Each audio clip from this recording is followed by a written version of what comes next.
What if an entire city vanished under the sea? Not in some mythical lost civilization like Atlantis, but right here on Earth? It's not exactly easy to disappear an entire city, even if it is underwater. That's why when archaeologists discovered this mysterious submerged settlement, they were shocked to realize that no one had ever lived there before. Hi everyone, welcome to my channel. Today we're going to be taking a look at the flooded city of Halocline, aka the Hal-King's curse. If you enjoy learning about mysterious archaeological discoveries, make sure to hit the subscribe button so you never miss an exciting episode. Let's dive right into today's video. Located just off the coast of Egypt near the modern city of Alexandria, the Hal-King's curse was once a busy port city, connecting the Mediterranean with the Red Sea.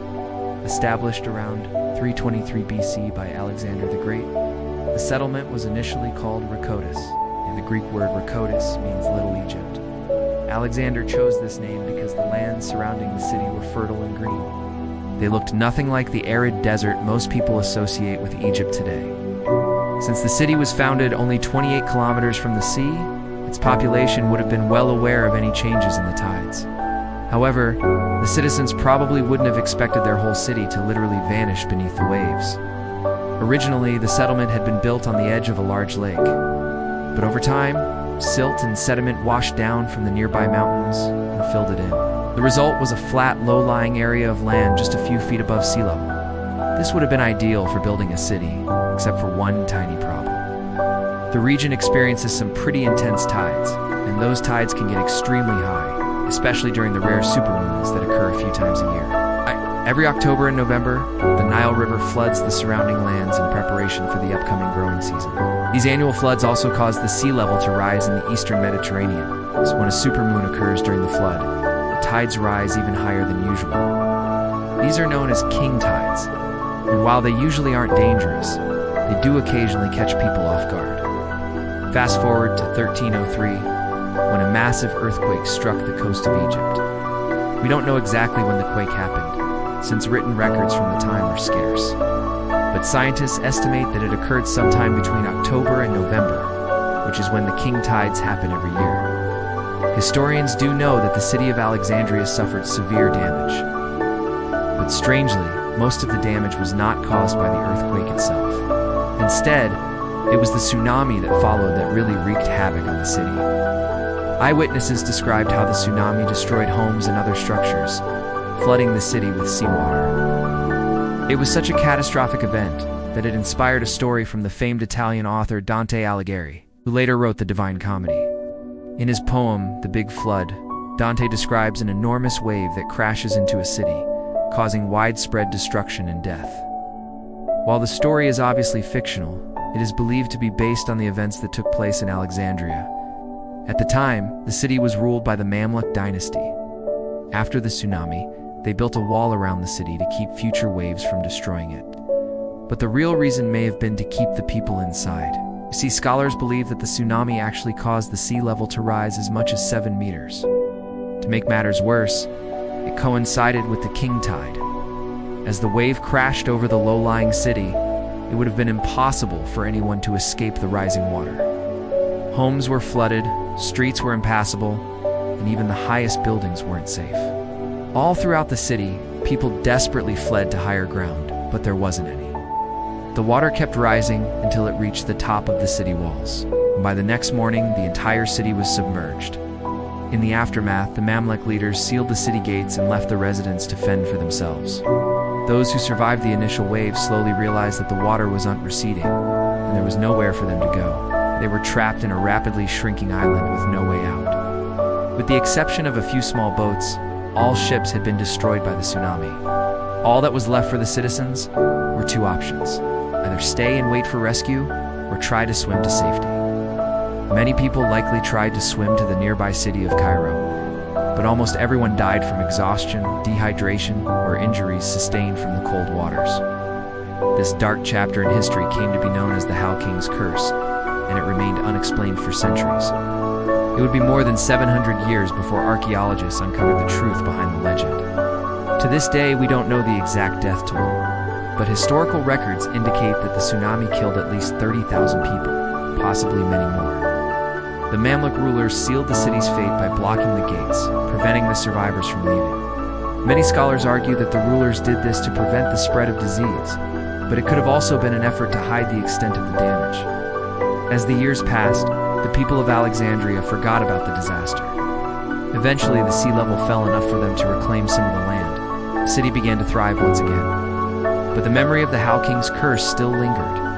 By the 19th century, locals claimed that the sunken city was haunted by the ghosts of those who died there. But little did they know that the city wasn't as dead as they thought. Underwater excavations began in 1900 when the French archaeologist Jean-François Champollion discovered the ruins of a Roman fort. He returned to the site in 1901 with a team of divers and discovered fragments of pottery, paving stones, and coins minted between the 4th century BC and the 5th century AD. Although none of these artifacts were particularly valuable, Champollion knew he had found something special. Here was tangible proof that Alexandria had once been a much larger city. Over the next several decades, other researchers conducted their own investigations. But it wasn't until the early 1990s that serious attention was paid to the city. A multinational team led by the French Institute of Oriental Archaeology began a series of excavations that lasted several years. What they found shocked the scientific community. Using sonar technology, they identified the outlines of dozens of ancient structures. Among them were streets, houses, public buildings, and even cemeteries. To date, this is the largest collection of submerged ruins ever found in the Eastern Hemisphere. Among the most notable finds were 2 large harbors, one of which was actually the largest man-made harbor in the ancient world. Built by Ptolemy II in the 3rd century BC, it covered an area of nearly 25 square kilometers. During its heyday, it could support up to 2,000 merchant vessels. Archaeologists also discovered that the city had been home to a diverse population of people from across the Mediterranean. The discovery of coins minted in Greece, Rome, Syria, and Arabia shows that international trade flourished here. Scholars also found evidence that Alexandrian culture blended elements of Greek, Egyptian, and Mesopotamian traditions. Pottery, glassware, and jewelry made from materials imported from distant lands helped to create a unique cultural blend unlike anything seen anywhere else in the ancient world. But while the archaeological evidence showed that the city had been thriving, historical records indicated that it had been completely destroyed. The only way to solve this mystery was to search the seabed for bodies. Between 2001 and 2004, a group of marine archaeologists conducted a survey of the seabed to identify human remains. The discovery they made shocked the scientific community. To their surprise, they found no bodies, meaning that the city hadn't been abandoned after all. Instead, the sea level had risen so quickly that the inhabitants barely had time to react. They literally vanished without a trace.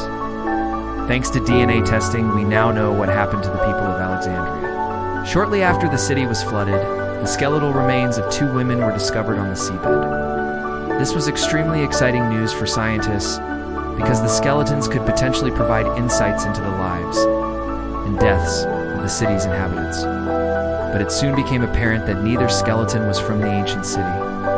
One turned out to be about 125 years old, and the other was only 36 years old at the time of her death. It seems that a ship had sunk in the same location in more recent history. Scientists eventually determined that both women had died sometime between 1800 and 1820.